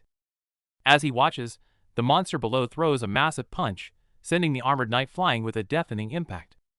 Yongsoo gapes. That thing is a beast, we can't fight both. Jonghyam suddenly drops a bomb. That's my older sister. Yongsoo freezes. Dust settles. The human monster clenches her fist, gritting with excitement. Weird. My punches feel incredible today. Flashback time. Little Soul sits glued to the TV, completely mesmerized by her first glimpse of an MMA fight. A friend calls her to play, but she punches a sandbag instead. It drops instantly. She scratches her head. Weird. They don't fall that easily on TV. Seeking a real challenge, she wrecked the entire playground. Looking at the kids lying on the ground, she felt only disappointment too weak. In a pro gym, she finally tasted defeat. Bloodied and bruised, she grinned like a maniac. A true generational talent was born. Flashback to Soul's glory days. She dominates the ring, a blur of violence and perfect technique, crushing anyone in her path. But the obsession takes its toll. Manic laughter turns to agony as injuries pile up, yet even in a wheelchair, she refuses to quit. Back in the present, the guys discuss her history. Without those injuries, she would have been unstoppable, a true monster of the arena. Back to the fight. The skeleton knight rises from the debris, unfazed and ominous, demanding an answer amidst the smoke. Soul looks confused. The knight mocks her speed, claiming she's too slow to land a hit, leaving the brawler baffled. It's not speed, it's instinct. Soul reveals she reads body mechanics, and the knight admits her rock-solid fundamentals nearly cost him the fight. Impressed, the knight offers mercy. He warns her to flee within 5 minutes or face certain death, promising to intercede with the king. Suddenly, boom! A projectile slams down from above, obliterating the knight in an explosion of fire and shattered armor. Soul stares in disbelief. A flaming bowling ball sits in the crater. Her fist did nothing, but a piece of sports equipment just one-shot the boss? Loot collection time. Essence orbs and crystals zip through the air, sucked into a portal by Zhongjayam's inventory skill. No time to rest. The ground shakes again as a massive mechanical shadow looms over her, signaling the next threat is already here. Scene shift. A military chopper makes a rough landing in the city ruins. Dust swirls as a figure steps out from the cockpit. Reunion time. Zhongjayam grins at his old ally. Yongsu, aka number 2, looks like he's seen a ghost, realizing number 3 is here. Flashback to mealtime. Soul is absolutely demolishing a table full of pizza and chicken, eating like she's never seen food before. Business talk between bites. Yongsu asks about her barrier buffs, but Soul shrugs it off. Her strength is all natural, no magic required. Yongsu watches her eat in horror, asking if she's using cheat codes. Soul ignores him, too busy stuffing her face to explain. Dinner's cut short. Zhongjayam stands up, breaking the cozy vibe. He warns them the roof is closing and they need to move now. He looks up, and the nightmare is real. Massive stone walls are sealing the sky, plunging the city into darkness as the dome shuts tight. The stone dome grinds shut with a deafening roar, snuffing out the last of the sunlight. Zhongjayam watches, the pressure rising. Action starts. The chopper lifts off, raining down smiley face bombs that turn the streets below into a blazing inferno. The helicopter soars over the ruins, staring down at the massive crater. The pilot is dumbfounded after such a huge explosion. The target doesn't even have a scratch. That defense is insane. To make matters worse, Zhongjayam stares at the sealed dome, stressing out. He burned 15 mana stones just to deploy this Black Hawk, and the cost is stinging him hard. He wonders if he can swallow the entire castle into his dimension while contacting his team. Is the intel even reliable? He has a bad feeling that Bastard might be playing him. Soul looks grim as she brings up the skeleton they smashed. It warned them that unless they beg the Skeleton King, they're all dead? Zhongjayam breaks into a cold sweat. This is a mess. Just as Zhongjayam complains about lacking time, Soul drops a bombshell. We have 5 minutes. Hearing the time limit, Zhongjayam freezes, his pupils trembling in shock. With no time to lose, the helicopter weaves through the skyscrapers like a maniac, nearly crashing. Zhongjayam is terrified, while Soul cackles in the back, complaining about his driving. Meanwhile, inside the eerie Gothic castle, a flaming skull reports the situation. Lionel has fallen, but the terrifying part is he didn't manage to inflict a single scratch on the intruders. The skull concludes it must be the work of that mage. In the shadows, an armored gauntlet clinches tight. The master is furious. The harvest is near, and someone dares to interfere now. Upon hearing the enemies are coming to him, the Skeleton King on the throne looks intrigued. Since he doesn't have to hunt them down, he'll just sit back and wait for them to walk to their deaths. The Skeleton King grips his scepter, waiting silently in the crimson-lit hall. Outside, Zhongjayam and his team are charging full speed toward this final battleground, dust billowing behind them. Zhongjayam lands, but is completely disoriented, world spinning. On the throne, the Skeleton King narrows his purple eyes, scrutinizing the dizzy intruder. He's confused. This guy doesn't look like a mage at all. But the Skeleton King quickly regains his arrogance, leaning back with a sneer. The castle is crawling with monsters. These intruders will likely be torn to shreds before they even reach the throne room. The heavy doors creak open. Just as the tension peaks, Zhongjayam rushes in, not to attack, but to dash. BLARGH! He leans against the wall, vomiting violently. That crazy helicopter ride really did him in. Jongjiam is miserable, tears in his eyes, swearing he'll never fly again. Sol watches their strongest fighter reduced to a vomiting mess, her face a mix of disgust and disbelief. Before he can even wipe his mouth, Sol screams, "Duck!" A red demon lunges at him. Jongjiam moves on instinct, spinning around and smashing his fist right into the monster's face. The blow is devastating. With a deafening boom, the monster is sent flying, slamming into the wall. Debris and blood scatter everywhere as the impact shakes the entire corridor. That was just the warm-up. Now we see it clearly. The pink-skinned demon tried a sneak attack, but Jongjiam's counter was precise, nearly blowing its head off with a spark-filled strike.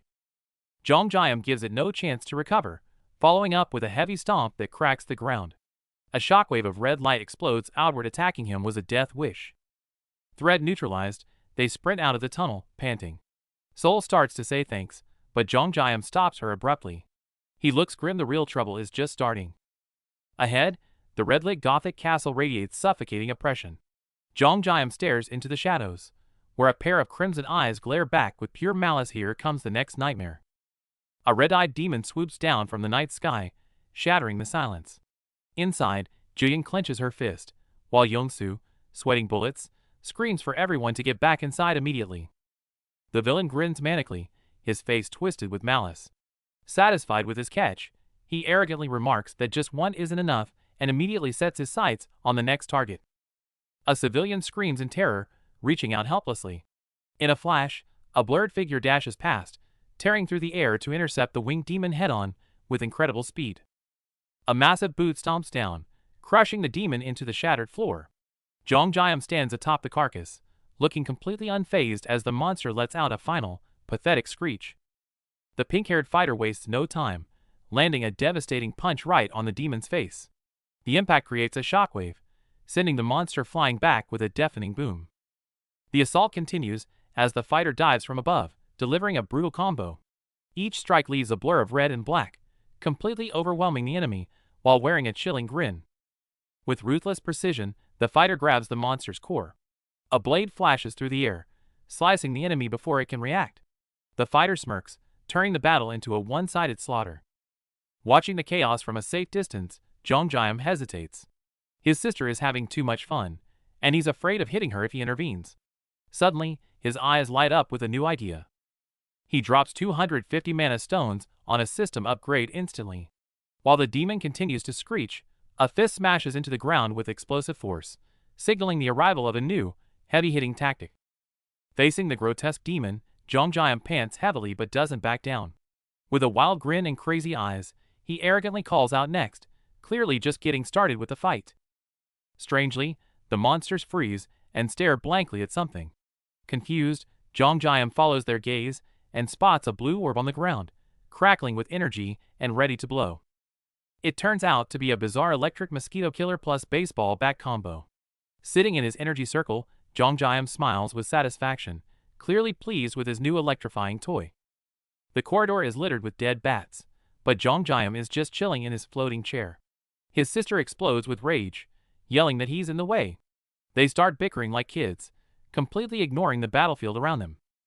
Meanwhile, back at the villain's lair, a flaming skull head reports in. The minion, Tristan, speaks gravely to his lord, confirming the details of the battle he just witnessed. The enemy is getting nervous. The Skeleton King sits on his throne, clearly stressed. With a powerful mage and a warrior rivaling his own strength against him, he decides to stop playing games and summons his strongest knight, Lancelot. The Skeleton King calculates the odds, worried about his superiors finding out about the intruders. Realizing the enemy mage might outrank him, he knows a fair fight is a death sentence. Behind the calm facade, he's panicking. He comforts his minion Tristan, claiming his sacrifice won't be in vain. The Flaming Skull, fiercely loyal, declares his life belongs to his lord before charging into battle with suicidal determination. The Skeleton King gets serious, conjuring violent red lightning and crystals in his palm. With a deep, commanding voice, he summons his most loyal sword, filling the hall with terrifying energy. The screen splits. Above, a red magical vortex heralds Lancelot's arrival. Below, Jongjiam's bizarre blue tech box buzzes with energy. It's magic versus high-tech, and the clash is imminent. The electric mosquito killer spins wildly, throwing off blinding blue arcs of electricity. This isn't for bugs, judging by the vicious crackling sound. It's a high-voltage nightmare ready to fry the enemy. Sol grins, clutching her new electric bat crackling with energy. She absolutely loves the upgrade. She calls the warehouse a cheat code, but Zhongjiam's size combining items actually lowered the weapon's stats. Sol doesn't care about stats. She just wants to smash. But she keeps scratching a bite mark, irritated by the dimension shift. She jokes about turning into a vampire, then deadly serious. Kill me if I turn. Suddenly, a voice answers from the dark. They look up. At the end of the grand Gothic hall, the Skeleton King and his knight await them. The Skeleton King postures arrogantly, but Zhongjiam is just relieved no need to hunt for the boss anymore. The king rambles nonsense about Arcane. When they don't react, he gets annoyed and declares their death. Lancelot steps forward, radiating power. Instead of fear, Sol grins, eager to test her new toy on him. Don't interfere. Sol snaps, charging in with a burst of blue lightning, fully confident. Clash. Weapons collide violently, sparks flying everywhere as the impact kicks up a massive cloud of dust. Something's wrong. Sol panics even with her barrier, the weapon cracks under the sheer pressure. The weapon shatters. Sol is stunned. The enemy scoffs it's not the weapon's fault, but the wielder's limit. It wasn't a defect. That guy is just overwhelmingly strong. Pure, absolute power gap.